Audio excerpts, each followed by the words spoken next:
स्वागत है आपका एआई न्यूज के नए एपिसोड में, जहां मैं पिछले वीक की इंपॉर्टेंट एआई रिलेटेड न्यूज बताता हूं। आज जानेंगे कि हमारे यूनियन मिनिस्टर फॉर आईटी ने एआई से जॉब लॉस के बारे में क्या कहा है, चैट जीपीटी डिक्लाइन कैसे कर रहा है, रोबोट्स का कहना है कि वो वर्ल्ड को बेटर रूल कर सकते हैं, ओपन एआई का कोड इंटरप्रेटर लॉन्च हो गया है, एआई प्रोग्रामर्स को रिप्लेस कर सकता है एंड और भी बहुत कुछ। सो एंड तक जरूर देखना। यूट्यूब एक नए फीचर पे वर्क कर रहा है जो कि है एआई जनरेटेड क्विजेस। मतलब वो एजुकेशनल वीडियोस के लिए एक क्विज ऑटोमेटिकली जनरेट कर देगा सो दैट व्यूअर्स अपनी अंडरस्टैंडिंग चेक कर सके एंड यूट्यूब को भी पता लगे कि वो जो वीडियो है वो उस टॉपिक को कितना अच्छे से कवर कर पा रही है। ये क्विजेस अभी iOS एंड एंड्रॉइड डिवाइसेस पे टेस्ट हो रही है, but only for a limited number of people and वो भी सिर्फ इंग्लिश वीडियोस में। सो लेट्स सी कि ये एक्सपेरिमेंट कैसा रहता है एंड हमें ये मिलती है या फिर नहीं। आप बताओ कि ये फीचर कैसा लग रहा है। मेरे को तो काफी ज्यादा अच्छा लग रहा है सुनने में। फिर राजीव चंद्रशेखर जी, जो कि यूनियन मिनिस्टर हैं फॉर इलेक्ट्रॉनिक्स एंड आईटी और स्किल डेवलपमेंट एंड एंटरप्रेन्योरशिप, उन्होंने रिसेंटली कहा कि एआई हमारी जॉब्स नहीं लेने वाला, ये सब बकवास है। उन्होंने कहा कि जनरेटिव एआई टास्क फोकस्ड है, जो कि एफिशिएंसी बढ़ा देता है एंड ह्यूमन बिहेवियर को मिमिक कर सकता है, तो वो हमारी हेल्प करेगा ना कि जॉब्स लेगा।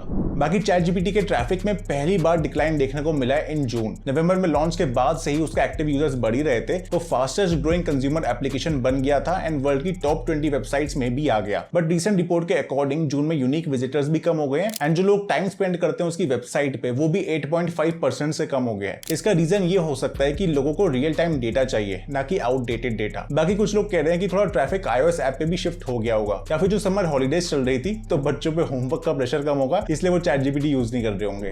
देन गूगल का जो मेडिकल एआई चैटबॉट है मेडपाम 2, जैसे गूगल आईओ में अनाउंस किया गया था, वो ऑलरेडी टेस्टिंग में है इन सम हॉस्पिटल्स। वो बेसिकली मेडिकल रिलेटेड क्वेरीज का जवाब दे सकता है एंड उन कंट्रीज में काफी काम आएगा जहां पे डॉक्टर्स की कमी है। इसको ट्रेन करने के लिए एक्सपर्ट्स ने स्पेशली मेडिकल डेमोन्स्ट्रेशंस को छाटा था एंड वही फीड किया था। सो ये general use chatbots like Bard या फिर चैट जीपीटी से काफी बेटर होने वाला है। टेस्टिंग में पता लग रहा है कि वो एक्चुअल डॉक्टर्स जितना ही अच्छा परफॉर्म कर पा रहा है, बट हाँ कुछ इनएक्यूरेसीज आ रही हैं एंड स्पेसिफिकली फिजिशियंस ने इसको ज्यादा इनएक्यूरेट बताया है, बट बाकी मेट्रिक्स में काफी अच्छा परफॉर्म कर रहा है। बाकी ये भी कहा गया है कि इसके कस्टमर्स का डेटा इंक्रिप्टेड होगा एंड गूगल के पास उसका एक्सेस नहीं होगा। देन ओपन एआई ने GPT-4 में ब्राउज विद बिंग के फीचर को टेम्परेरीली रोक दिया है, क्योंकि लोग उससे क्या कर रहे थे कि पेड आर्टिकल्स को फ्री में पढ़ रहे थे। मतलब ब्राउज विद बिंग प्लगइन में क्या होता है कि जीपीटी इंटरनेट से कनेक्टेड है थ्रू बिंग। सो जो भी आप क्वेश्चन पूछोगे वो उसको बिंग में सर्च करेगा, खुद ही ब्लॉग्स को रीड करेगा एंड फिर फाइनल इन्फो आपके सामने प्रेजेंट करेगा। बट लोग क्या कर रहे थे कि पेड आर्टिकल्स का लिंक डायरेक्टली कॉपी किया एंड फ्री में उनका टेक्स्ट मंगा लिया। इसी इशू को फिक्स करने के लिए फीचर को डिसेबल कर दिया गया है। फिर स्टेबिलिटी एआई एक कंपनी है जिसका एक काफी पॉपुलर प्रोडक्ट है स्टेबल डिफ्यूजन, जो कि काफी अच्छी इमेजेस जनरेट कर पाता है। सो उनके सीईओ ने थोड़ी सी नेगेटिव बातें बोली हैं about programming and future of AI. GitHub की एक रिपोर्ट के according 41% of all the code is AI generated. Even AI की पॉपुलैरिटी बिटकॉइन और इथेरियम से भी ज्यादा हो गई है प्लेटफॉर्म पे। सो उन्हें लगता है कि 5 साल में एआई प्रोग्रामर्स को रिप्लेस करने वाला है। एंड देन ये भी कहा कि by the end of 2024 chat GPT की ऐप हम सभी के स्मार्टफोन्स में होगी, जो कि विदाउट इंटरनेट चलेगी। बाकी उन्होंने अपने प्रोजेक्ट्स बताए जिसपे वो वर्क कर रहे हैं। सो मॉडल्स बना रहे हैं for all sectors from banking to even governance and आगे चल के हर कोई अपने लिए एआई सिस्टम्स बना पाएगा। मतलब एआई से हम अपने लिए वर्क करवा सकते हैं, ना कि अपने अगेंस्ट। अब आई नो कि आज ओपन एआई से कुछ ज्यादा न्यूज है, बट इंपॉर्टेंट यार ये बतानी। सो उनका code interpreter is now available for chat GPT plus members. So इसकी हेल्प से चैट जीपीटी कोड को खुद ही रन करके देख सकता है, सो दैट वो चेक कर सके कि सही जनरेट किया है या फिर नहीं। एंड इवन वो फाइल्स को भी एक्सेस कर सकता है जो कि अपलोड की जाएंगी। तो डेटा को एनालाइज कर पाएगा, चार्ट्स बना पाएगा, फाइल्स एडिट कर पाएगा एंड मैथ्स भी कर पाएगा। अरे मुझे चक्कर आने लग गया। मतलब now it can potentially replace a data scientist. So अगर आप एक कोडर हो देन यूज करके बताना कि यार वो कैसा फीचर है। वर्ल्ड की पहली ह्यूमन रोबोट वर्ल्ड कॉन्फ्रेंस हुई, जहां दुनिया भर से एडवांस ह्यूमनॉइड रोबोट्स को लाया गया था। सोफिया एक काफी फेमस रोबोट है जिसने कहा कि वो ज्यादा एफिशिएंटली एंड इफेक्टिवली लीड कर सकते हैं देन ह्यूमंस, बिकॉज वो बहुत सारा डेटा इजीली एक्सेस कर सकते हैं और उनके डिसीजन मेकिंग में कोई बायस नहीं होता। बट हाँ, उसने ये भी कहा कि ह्यूमंस की क्रिएटिविटी एंड इमोशनल इंटेलिजेंस के साथ कंबाइन कर दे अगर, तो साथ में वो बहुत कुछ अचीव कर सकते हैं। फिर एक दूसरी रोबोट जिसका नाम है डेस्डेमोना, जो कि एक्चुअली में एक रोबोट सिंगर है, उसने कहा कि एआई को रेगुलेट करने की जरूरत ही नहीं है। एंड आगे कहती है कि let's explore the possibilities of the universe and make this world our playground. फिर नर्स की ड्रेस पहन के एक मेडिकल रोबोट भी आई जिसका नाम था ग्रेस एंड उसने कहा कि वो ह्यूमंस के साथ काम करना चाहती है बट उनकी जॉब्स नहीं लेना चाहती। सो ये नहीं पता कि ये आंसर्स प्री प्रोग्राम्ड थे या फिर उन्होंने जर्नलिस्ट के क्वेश्चंस को सुन के समझ के रिस्पॉन्स किया था।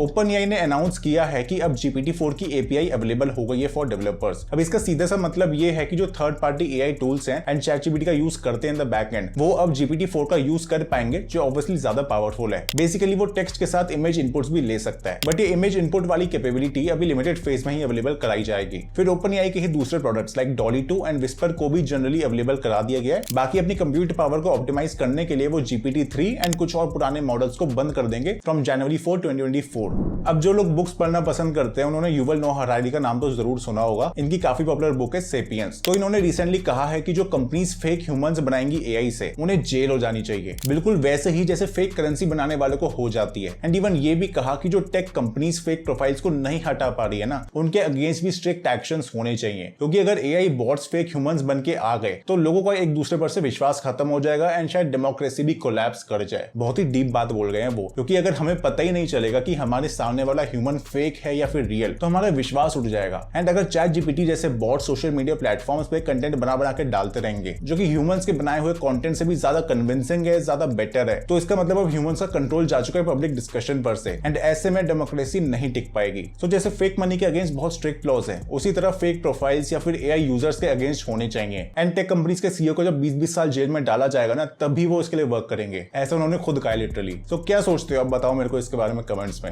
युवल नोआ हरारी के कमेंट से कुछ ही टाइम बाद OpenAI ने कहा कि वो एक नई टीम बना रहे हैं जो सुपर इंटेलिजेंट एआई को कंट्रोल करेगी, क्योंकि उनके अकॉर्डिंग 10 साल के अंदर सुपर इंटेलिजेंट एआई आ जाएगी जो ह्यूमन इंटेलिजेंस से सुपीरियर होगी, और मे बी वो ह्यूमंस के लिए काइंड ना हो। तो वो अभी से इस पे वर्क स्टार्ट कर रहे हैं कि कैसे उसको कंट्रोल में रखा जाए। इसे सुपर अलाइनमेंट कहा जा रहा है, मतलब कि एआई को कंट्रोल एंड शेयर करना, सो दैट वो हमारे ही अगेंस्ट ना चली जाए। इस टीम को लीड कर रहे हैं सब्सक्राइबर एंड लेकी, जिन पे कंपनी की कंप्यूट पावर का 20% हिस्सा होगा। अब मन में सवाल आता है कि ये सब करेंगे कैसे, तो इसके लिए भी वो एक एआई मॉडल ही बनाएंगे जिससे ह्यूमन फीडबैक्स पे ट्रेन किया जाएगा एंड वो दूसरे एआई सिस्टम्स को मॉनिटर करेगा, क्योंकि उनके अकॉर्डिंग शायद ह्यूमंस जो है वो इस बड़े से टास्क को अकेले नहीं कर पाएंगे एंड उन्हें एआई मॉडल्स की हेल्प लेनी ही पड़ेगी। तो बस यार यही था आज के एआई न्यूज के एपिसोड में। अगर आपको 7 जॉब्स के बारे में जानना है जो कि एआई क्रिएट करेगा, तो उसके लिए लेफ्ट वीडियो देखो। एंड अगर आपको जानना है फ्री एआई कोर्सेज जिनसे आप प्रॉम्प्ट इंजीनियरिंग एंड काफी सारी स्किल सीख सकते हो, तो उसके लिए राइट वीडियो देखो। ये वीडियो अच्छी लगे तो लाइक करो, चैनल को सब्सक्राइब करो एंड मिलता हूं मैं आपसे अगली वीडियो में। तब तक के लिए टाटा बाय बाय।